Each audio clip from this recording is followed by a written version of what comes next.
న్యాయమూర్తుల పేరు చెప్పి నిరుద్యోగులకు టోకరా వేసింది ఓ లేడీ కిలాడి. కృష్ణా జిల్లా మచిలీపట్నం కోర్టులో ఉద్యోగాలు ఇప్పిస్తామని లక్షలాది రూపాయలు వసూలు చేసింది. అటెండర్ పోస్టుకు 7.5 లక్షలు, జూనియర్ అసిస్టెంట్ పోస్టుకు 15 లక్షలు, సీనియర్ అసిస్టెంట్ పోస్టుకు 30 లక్షలు డిమాండ్ చేస్తూ నిరుద్యోగులకు గాలమేసింది. ఈడేపల్లికి చెందిన బత్తిన రమ్య తన భర్త సుధాకర్ హైకోర్టులో న్యాయవాదని, తమకు న్యాయమూర్తులు తెలుసు అంటూ జిల్లా జడ్జితో మంచి సంబంధాలున్నాయని నమ్మబలికింది. 5 నెలలు గడిచిన ఉద్యోగం రాకపోగా తెచ్చిన అప్పుకు వడ్డీలు పెరిగి బాధితులు లబోదీబోమంటున్నారు.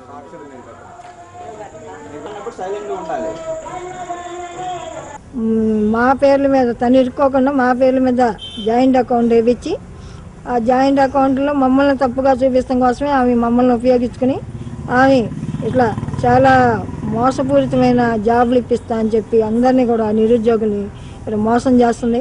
వాళ్ళు వడ్డీలకి తీసుకొచ్చి మోసపూరిత మాటలు నమ్మి ఆమెకి డబ్బులు తీసుకొచ్చి ఇస్తున్నారు. పోతే ఇంకా పోస్టల్లో ఇప్పిస్తాను, ఆర్టీసీలో ఇప్పిస్తాను ఇలా కూడా నమ్మబలికి ఇంకా క్యాండిడేట్స్ని తీసుకురామంటుంది.